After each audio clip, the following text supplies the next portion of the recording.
and this is the Minor Dave Everist Report. And so today I'm going to ask you, when you hear this podcast after it's finished, that you go to whitehouse.gov, and the link should be in the description, and or if you have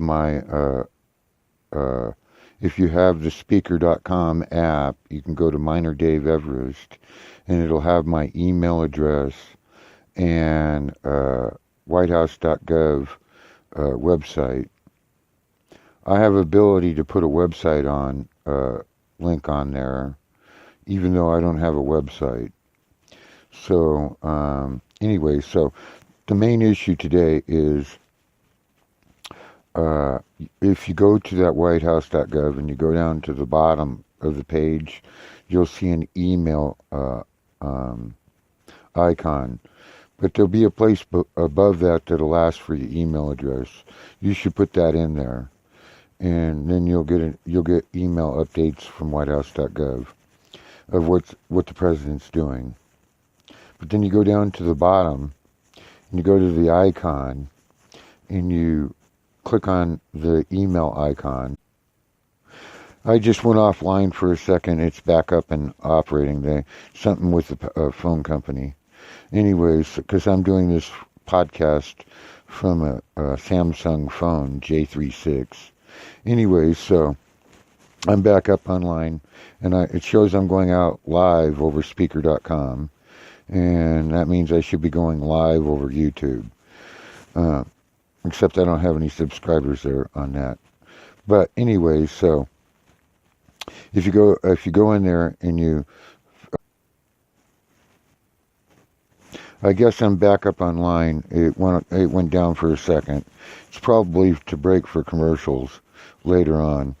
Anyways, so I'm going to let you know that if you if you look up David Dwayne Everist, or United States versus David Dwayne Everist, you'll get a lot of stuff out there if you Google that. But now what I'd like to talk about is getting people to write President Trump and doing this as a campaign to get a pardon. See, because I got 30 days in jail, and I'm the only miner in the history of all mining in the United States that basically got hijacked by the Forest Service, put in jail for 30 days, all unlawfully, because they said I didn't have their permission.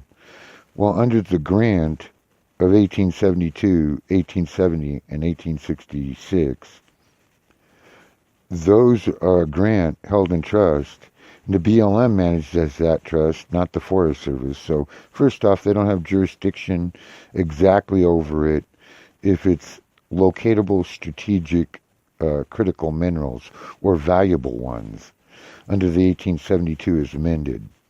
So I would like you to, it looks like one of my episodes went out, and I'm doing it. I just went back online.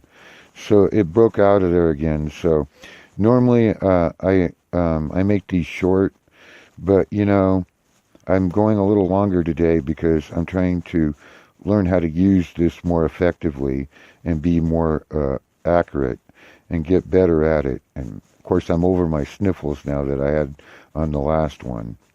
But I would like to say that if we do this campaign right, we can get justice for me, but it'll be justice for all the miners, because see, it's the environmental groups getting funded by dark money, and this is how it works.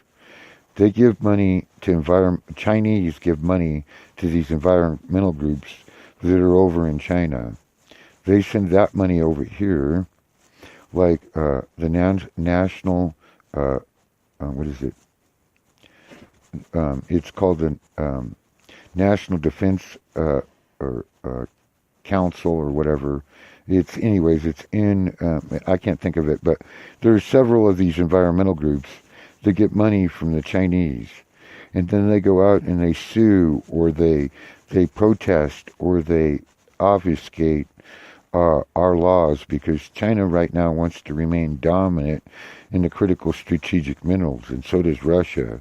Right now they control that market, but our vast minerals in Southwest Oregon and Northern California and Northeast Oregon are so rich in diversity in minerals that we could dominate it.